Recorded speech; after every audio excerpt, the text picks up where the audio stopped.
Good afternoon and welcome. This is ASO News. I am Isa No. The headlines. President Tinubu says FCT getting better under Barrister Wike 50 years after creation. NSIB Benue State partner to strengthen inland water transport safety. And on business, TPI announces readiness for nationwide summit to demystify Nigeria's tax and electoral reforms for grassroots appreciation. And on sport, FIFA set to break tradition with presentation of winners' ring to World Cup champions. Here are the details of the news. President Bola Ahmed Tinubu says the Federal Capital Territory, Abuja, is changing for better under the leadership of Nyesom Wike as its minister 50 years after creation. Tinubu said this in Abuja on Friday night during a special Thanksgiving dinner to celebrate the successful inauguration of 31 projects across the FCT in 28 days. Represented by the Senate President, Senator Godswill Akpabio, the President commended Wike and his team for all the sacrifices to ensure that the nation's capital works for everyone. He further commended the minister for demonstrating that leadership is not measured by how loudly one announces plans, but how clearly the people can see the result of the plans. He said that the FCT belonged to every Nigerian, describing it as a city where unity resides, where diversities meet, and where the hope of every citizen finds a common address. Mr. Aliyu Modibo, a former minister of the FCT and current special advisor to the president on general duties, Office of the Vice President, said that Wike was among the ministers of the territory that had performed well. Modibo, who represented Vice President Kashim Shettima at the event, expressed optimism that Wike would return as FCT minister in Tinubu's second tenure, saying 4 years is not enough to complete what he has started. President Bola Ahmed Tinubu has signed the Presidential Executive Order on Virtual Asset Coordination 2026 to harmonize the regulation of virtual assets. Virtual Asset Coordination 2026 is also aimed at strengthening cooperation among the nation's financial, revenue, and capital market agencies, protecting citizens from fraud, and safeguarding the integrity of the financial system while enabling responsible innovation. The President signed the order in portion to Section 5 of the Constitution of the Federal Republic of Nigeria, 1999, as altered. The executive order takes effect immediately. The presidency, in a statement on Friday, explained that the order responds to a regulatory environment that has become fragmented as virtual assets increasingly blur the traditional boundaries between currencies, money, commodities, and securities. President Bola Ahmed Tinubu has congratulated Professor Bath Nnaji, former Minister of Power, on the occasion of his 70th birthday, celebrated on July 13. In a statement by the Special Advisor to the President on Information and Strategy, Bayo Onanuga, President Tinubu described Professor Bath Nnaji as an innovator and administrator who brought integrity, brilliance, and discipline to public service. He hailed the professor as one of the nation's critical players in the power sector, noting his foresight in pioneering the Aba Integrated Power Project, Nigeria's first fully vertically integrated electricity utility. The project, delayed for 20 years, was commissioned by Vice President Kashim Shettima on behalf of the President in February 2024. President Tinubu commended Professor Nnaji's contribution to power sector reforms and thanked him for leading the charge despite challenges. Professor Nnaji, an engineer and chairman of the Geometric Power, served as Nigeria's Minister of Power from 2011 to 2012. He also chairs the advisory board of the Nigerian Prize for Science and is Pro-Chancellor of Bells University of Technology, Ogun State. In recognition of his expertise and patriotism, Professor Nnaji was invited by the Presidential Retreat for ministers and top government officials immediately after President Tinubu assumed office in 2023. The President joins family, friends, and associates in wishing Professor Nnaji many more years in good health and greater success in his future endeavors. The Vice President Kashim Shettima has charged local government chairmen to drive the implementation of the Nutrition 774 and 774 initiative at the grassroots to improve nutritional outcomes in communities across Nigeria. He directed the Association of Local Governments of Nigeria to actively participate in and strengthen the local government committee on food and nutrition, ensuring they become centers of planning, coordination, implementation, and accountability in every council. Senator Shettima gave the directive on Friday in Abuja during a courtesy visit by the National Executive Committee of ALGON on the Nutrition of 774 initiative to the Presidential Villa. He said the goal is to develop functional structures capable of delivering measurable improvements in nutrition at the community level. The Vice President told the ALGON executive that President Bola Ahmed Tinubu's commitment to nutrition is a governance directive that must be strengthened in order to become fully operational, noting that the seriousness of the Nigerian state will ultimately be judged by the quality of life and enjoyed by its youngest citizens. Vice President Shettima maintained that the President is transforming leadership at the local government level, with council increasingly delivering a governance that reflects the needs and aspirations of the people. The National Assembly would repeal outdated laws hindering business as part of a broad legislative agenda to improve Nigeria's competitiveness, attract investment, and accelerate economic transformation.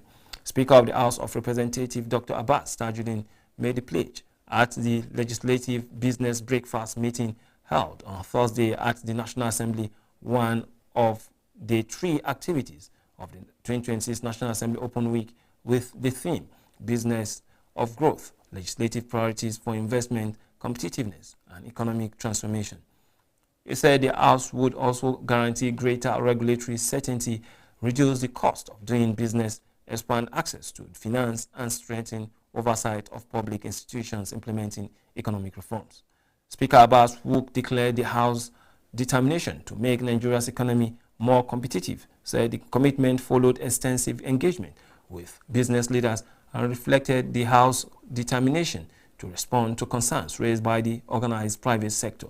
Chairman House Committee on Commerce, Mr. Ahmed Munir, said in his address the legislature is working to ensure that commercial laws reflected the realities of the marketplace and supported investment competitiveness and innovation. On his part, Minister of Industry, Trade and Investment, Dr. Jumoke Oduwole, underscored the importance of legislative support in driving Nigeria's economic reforms, saying the quality of laws enacted by the National Assembly will significantly influence investment, enterprise growth, and country's global competitiveness.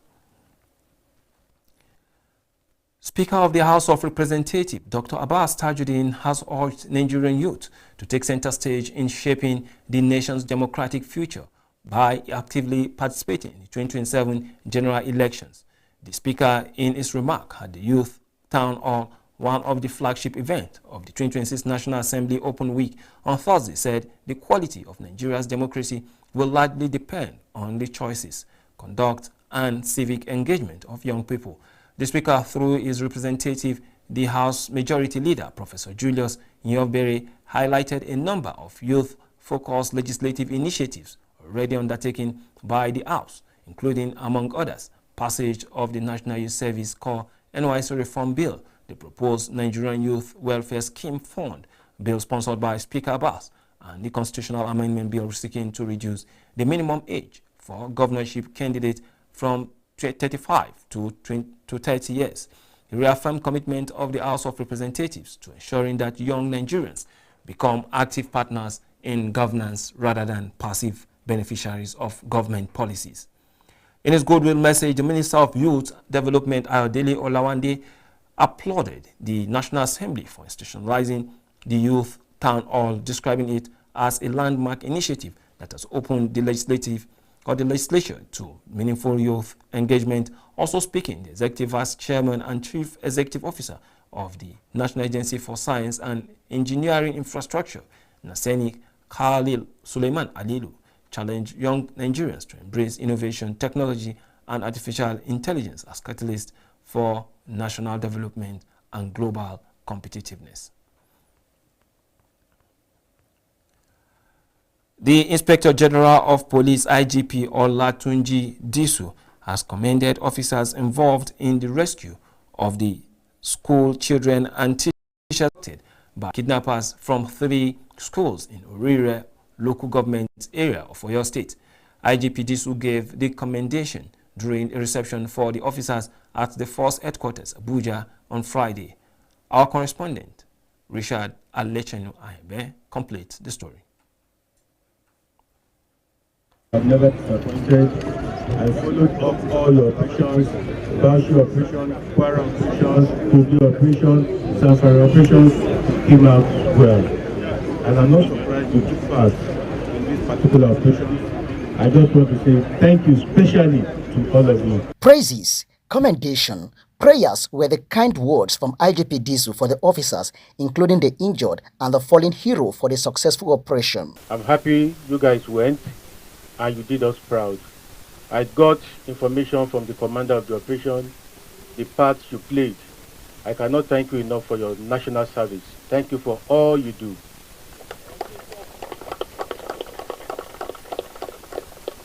Yes, we lost somebody in the operation. We pray to Almighty God to forgive him all his sins. For the others who sustained injury, we are happy they are recovering very, very fast. You went to the operation, you made us so proud, and we are so proud of all of you. The police boss also highlighted why the force under his leadership always celebrate police officers who have paid the supreme price, as well as those who have performed creditably in their duties. Police officers, first and foremost, are human beings. Police officers have emotions. Police officers feel it when a colleague dies. Everywhere in the world, it is known that officers should be celebrated. We should talk about it when our officers die. IGP Disu also expressed appreciation to all the service chiefs and the heads of sister agencies for their collaboration in ensuring the success of the operation. Record that dozens of school children and teachers abducted from 3 schools in the Orire local government area of Oyo State on May 15, 2026 were rescued on July 10, 2026. Richard Alechenu, ASO Television News. You're watching ASO Television News. You can watch us live on DSTV channel 392, also on StarTimes TV, channel 127, and Free TV, channel 507. We're also on the UHF band on channel 38. Still to come, NSIB Benue State partner to strengthen inland water transport safety. Stay with us for these and more stories after the break.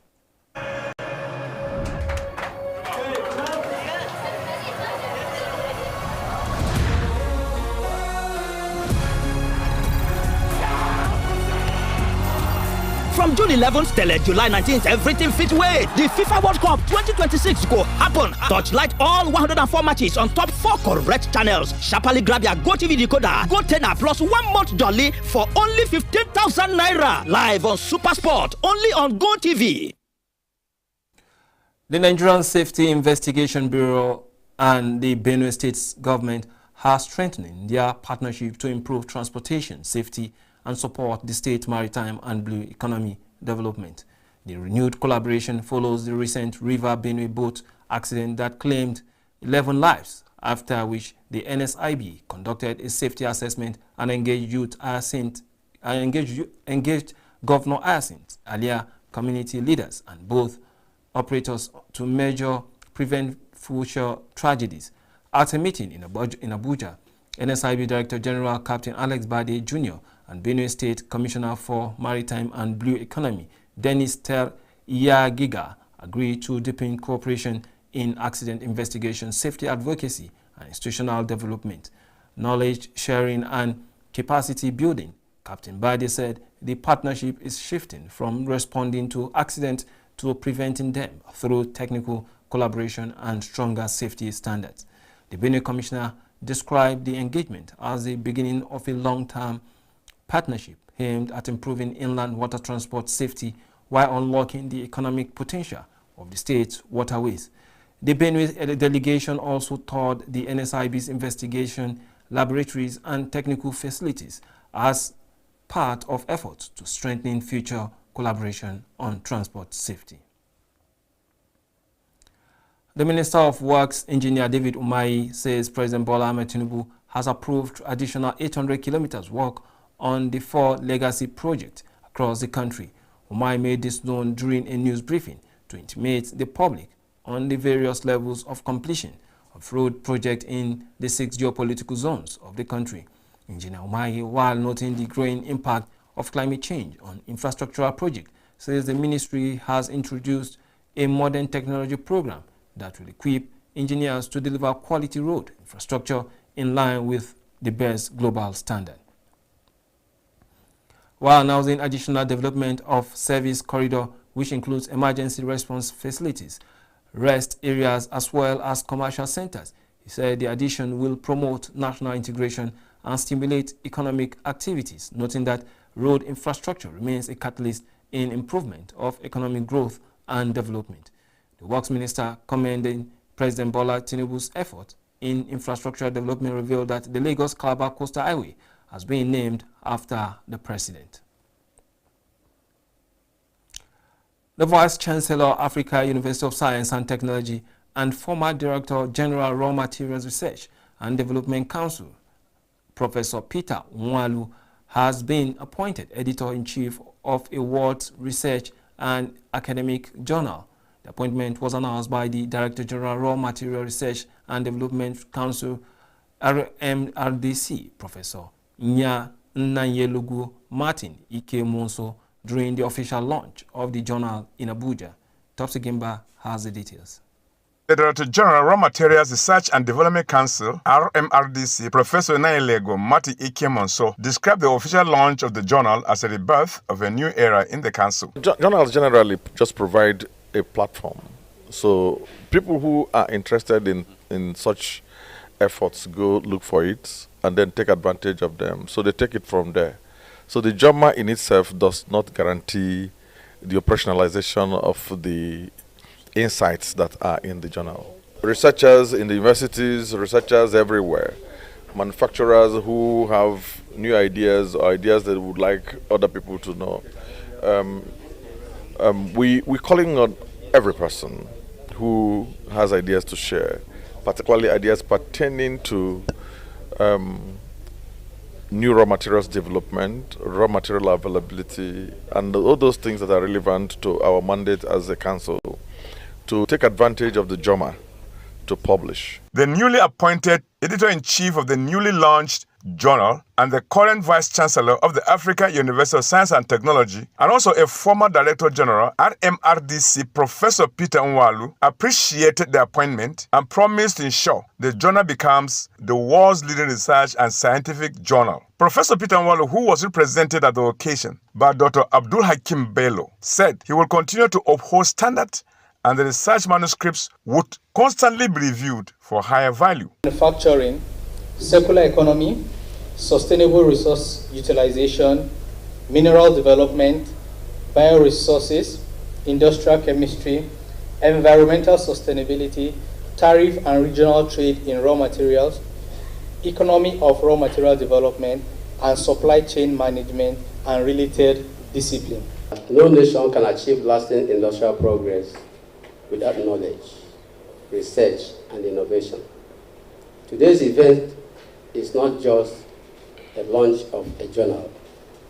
It is about giving Nigeria research a stronger voice, a wider reach, and a greater opportunity to make a difference. The Director of Agro-Allied Department and Chairman Planning Committee for the launch of the journal RMRDC, Dr. Sab Eberikwe, welcomed the guests and did a breakdown of what the journal stands for. Many directors of the council attended the official launch of the journal, including the Directorate of Corporate Affairs and RMRDC, Mrs. Chinyere Nnamdi Anam. Topsy Gimba, reporting for ASO Television News.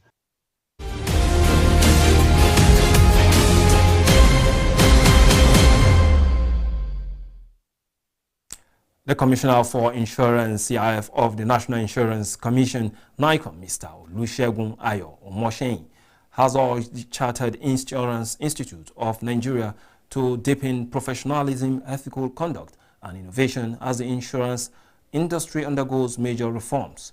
The Commissioner for Insurance gave the charge at the investiture ceremony of Mr. Akinjide Orimolade as the 53rd President and Chairman of Council Chartered Institute of Insurance of Nigeria, noting that the industry future will be determined by the quality of leadership, depth of competence, and discipline in public service, while urging the new council to focus on 3 priorities, which includes deepening professionalism and ethics, building the talent pipeline, and championing innovation and public trust. He emphasized that the ongoing recapitalization exercise is central to building a resilient market. The NICOM chief further reaffirmed commitment to transparent, fair, and firm processes and pledged continued partnership with CIIN to ensure professionalism and consumer confidence remain at the heart of the industry growth. The Progressive Institute, in collaboration with the Amalgamated Forum of Former Councillors in Nigeria, have expressed readiness to champion a grassroots enlightenment on the dividends of government reforms, especially the tax reforms initiative. Director General of the TPI, Dr. Lanre Adebayo, in Abuja during a press conference on the forthcoming nationwide summit to demystify Nigeria's tax and electoral reforms for grassroots appreciation, highlight economic impact of government policies. Business correspondent Ile Emeje has details. Director General of the Progressive Institute, TPI, Dr. Lanre Adebayo, in his remarks at the press briefing, emphasized that the bold reforms of President Bola Ahmed Tinubu-led administration, including the tax reforms, is for the benefits of all citizens. So in a way, if you go around the country today, Nigeria is a construction site everywhere. And if you have to lay the foundation for infrastructure for you to be able to galvanize towards economic prosperity. The idea of these roads, the idea of this infrastructure is to enable the poor farmers to market their products. Only about 2-3 weeks ago,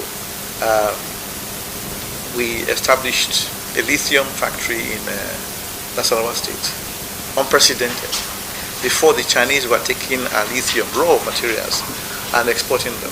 While reiterating the need for the upcoming summit, Dr. Adebayo explained that the summit is a deliberate attempt to carrying the grassroots along in good governance.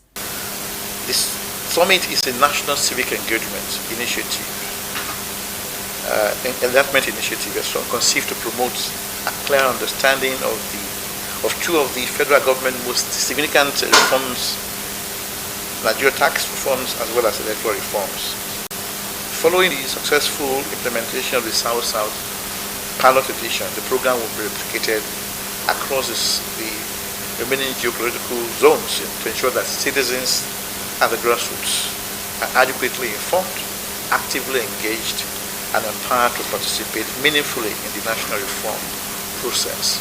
Also speaking, the focal person, Amalgamated Forum of Former Councillors in Nigeria, Honorable James Nkeruem, commends government's effort to lifting Nigerians out of poverty through bold reforms, while urging Nigerians to be patient with the government for better days ahead. The President, His Excellency President Bola Ahmed Tinubu, through his reforms, has obtained a great hope for Nigeria, and it is our duty to know that yes, the pangs may be there in the immediate. It's like the pangs of childbirth. Once we are able to just endure that pangs, afterwards a child is always born that could become whatsoever the dream of the parents would have been. They say better understanding of government reforms is key to active participation of citizens in governance. Ile Emeje, ASO Television News.